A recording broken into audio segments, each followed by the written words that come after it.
ქართველი კაცი ისტორიის განმავლობაში მუდამ ბრძოლაში იყო. ხმლის ქნევას პატარაობიდან სწავლობდნენ და სამშობლოს დასაცავად შეგულიანება არ სჭირდებოდათ. მაგრამ ჩვენი მეფეები და მთავარსარდლები გულებში ცეცხლის დასანთებად ბრძოლის წინ მგზნებარე სიტყვებით მიმართავდნენ ლაშქარს. მატიანემ მრავლად შემოგვინახა სხვადასხვა ეპოქის, სხვადასხვა მეფის საომარი მიმართვების ნიმუშები, რომელთა შესახებაც გადავწყვიტეთ თხრობა. პართიის მეფე ბოლოზეგ მესამე იბერიის მეფე ფარსმან ქველის მამის ძმის წულს მოღალატე მირდად შეეკრა და დაუმოყვრდა. კაც ურვილსა და მოსისხლეს და მისცა მას ჯარი იბერიის დასაპყრობად. რომაელი ისტორიკოსის ტაციტუსის თანახმად პართიელთა ჯარი ბევრად აღემატებოდა ქართველებისას, მაგრამ იბერიელებს უკან დახევა მაინც არ უფიქრიათ. ფარსმან მეორეს ბრძოლის წინ ასე მიუმართავს ჯარისთვის. აქ მამაცები არიან, იქ კი ნადავლი, რომელიც ჩვენ გველოდება. თავად იბერიის მეფეს 17 პართიელი გოლიათი განუგმირავს ბრძოლის წინაორთა ბრძოლებში. შემდეგ კი მოიქცა სპისა თვისასა კერძო და ხმაყო ხმითა მაღლითა და რქუა მათ. აჰა ლომნო, მძვინვარენო, იხილეთ ცხოვარნი დასეტყვილნი. დიდგორის ბრძოლა იგივე ძლევაის საკვირველი 1121 წლის 12 აგვისტო დავით მეოთხე აღმაშენებლის მეთაურობით თურქ-სელჩუკთა კოალიციური ლაშქრის წინააღმდეგ დიდგორის ველზე მანგლისის მახლობლად მოხდა. სხვადასხვა წყაროში დაცულია განსხვავებული ცნობები ლაშქრების სიდიდის შესახებ. თუმცა როგორც ქართულ, სომხურ, ლათინური, ასევე თვით არაბული წყაროების მიხედვით თურქ-სელჩუკთა კოალიციური ლაშქარი ბევრად აღემატებოდა ქართულს. დავით აღმაშენებლის ისტორიკოსმა მტრის ლაშქარი ქვიშა ზღვისას შეადარა. არ არსებობს არავითარი ცნობა იმის შესახებ, თუ როგორ ემზადებოდა საქართველოს სამეფო ხელისუფლება ამ გადამწყვეტი ბრძოლისათვის. მაგრამ ცხადია, მას არ გამოეპარებოდა სულთნისა და სხვა მაჰმადიან მფლობელთა მიერ მთელი 4-5 თვის მანძილზე გატარებული ღონისძიებანი. ამიტომაც იყო, რომ დავით აღმაშენებელი და მისი ლაშქარი სავსებით მზად იყო ბრძოლის მისაღებად. გოტიეს სიტყვით, მეფე დავით 40,000 მეომრით იდგა ერთ ხეობაში, ორს მთას შორის მდებარე დაბურულ ტყეში. როგორც მტრის, ისე ქართველთა ლაშქრის რაოდენობა გოტიეს გაზვიადებულად უნდა ქონოდა მოცემული. ამ მხრივ უფრო სარწმუნო ჩანს სომეხი ისტორიკოსი მათე ურჰაელი, რომელიც არა მარტო ლაშქრის რაოდენობის თვით მისი შემადგენლობის შესახებაც ფრიად საინტერესო ცნობებს იძლევა.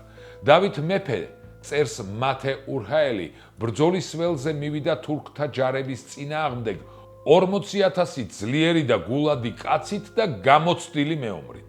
მას ჰყავდა სხვა ჯარებიც, ყივჩახთა მეფისაგან, 15,000 გულადი და რჩეული, ხოლო ალანთა ტომისაგან 500 კაცი და ფრანგი 100.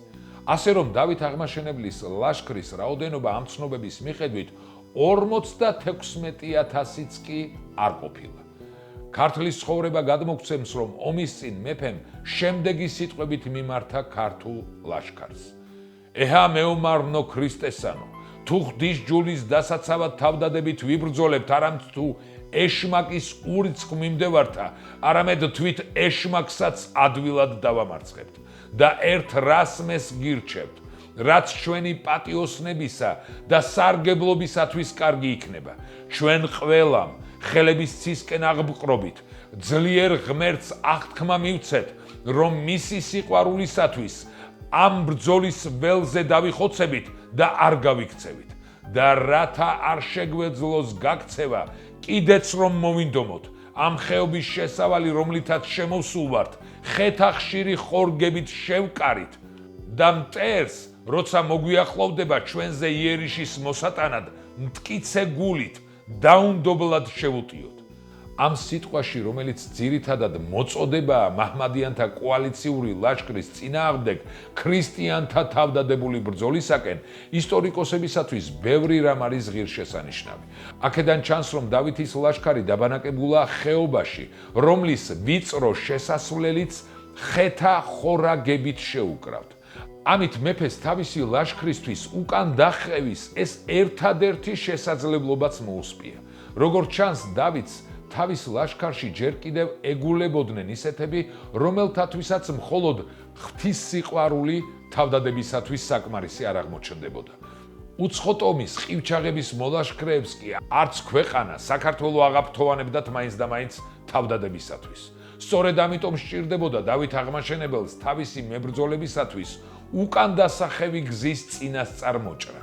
მართლაც ამგვარი ღონისძიების შემდეგ მეომრებს ან უნდა გაემარჯვათ, ან მტრისათვის ზურგშეუქცეველი სიკვდილით დაემტკიცებინათ თავიანთი თავდადება ღვთისა და მეფისათვის.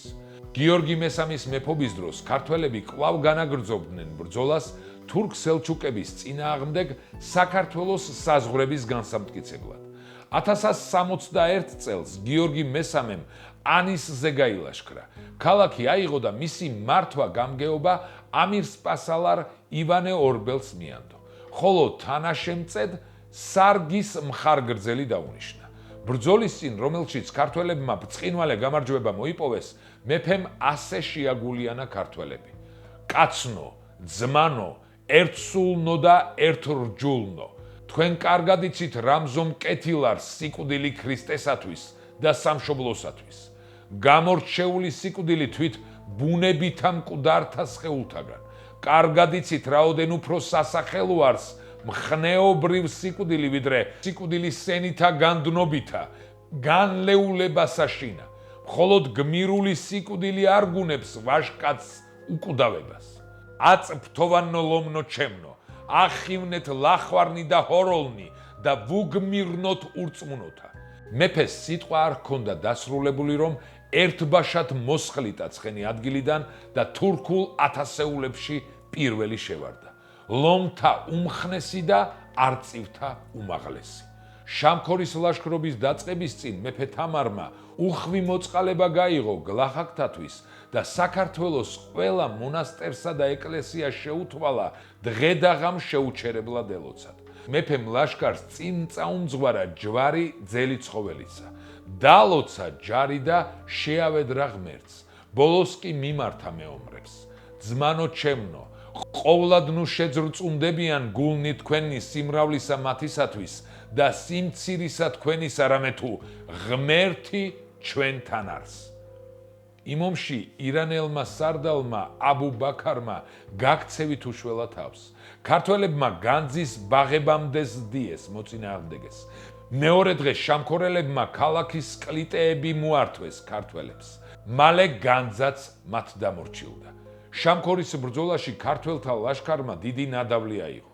ნადავლში იყო ხალიფას მიერ გამოგზავნილი დროშაც, რომელიც თამარმა გელათის მონასტერს შესწირა.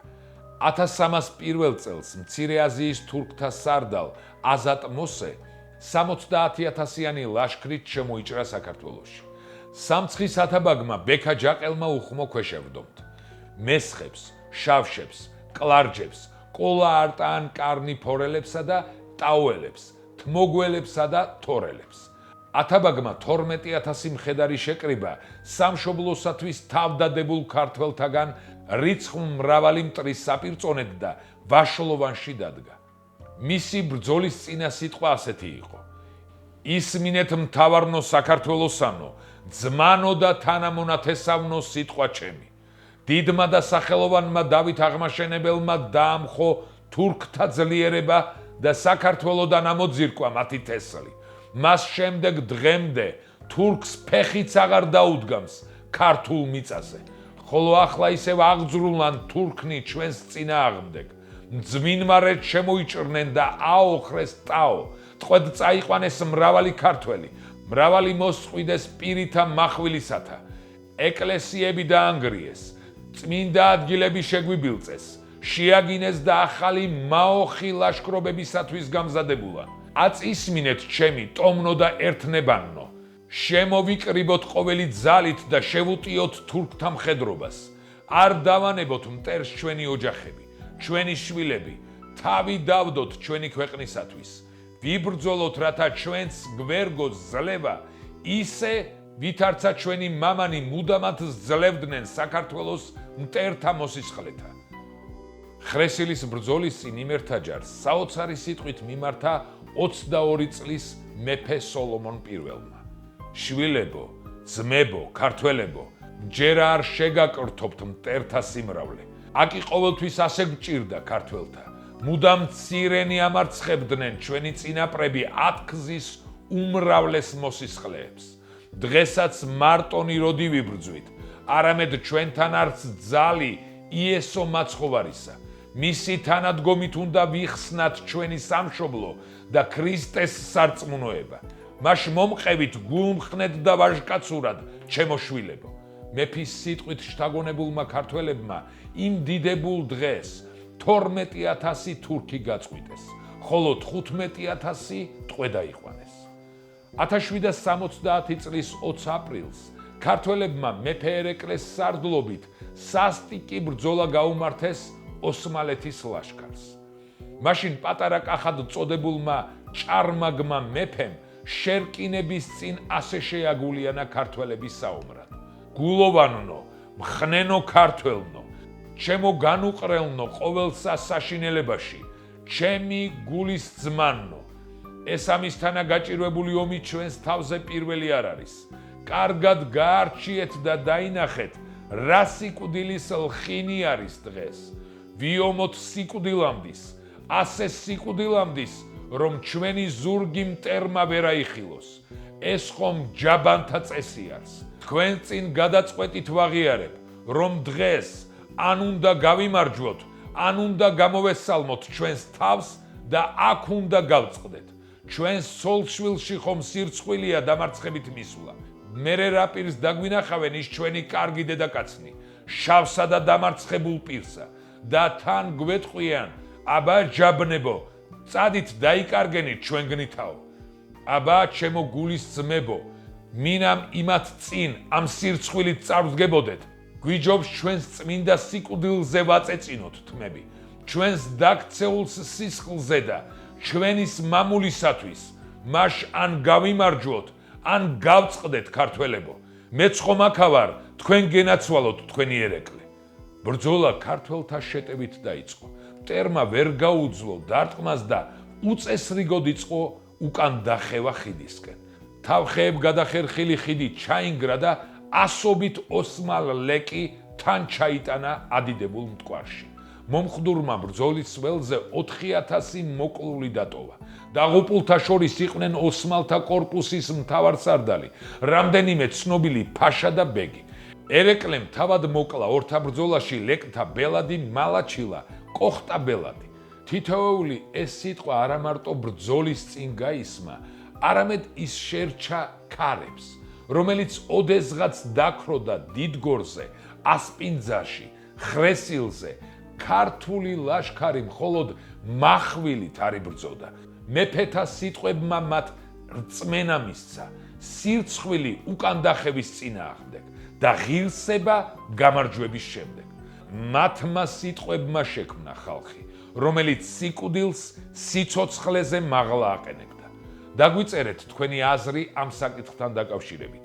გამოიწერეთ კარდუს გვერდები, მოიწონეთ ეს ვიდეო და გაუზიარეთ რაც შეიძლება მეტს, რათა ყველამ გაიგოს ამბები საქართველოსზე.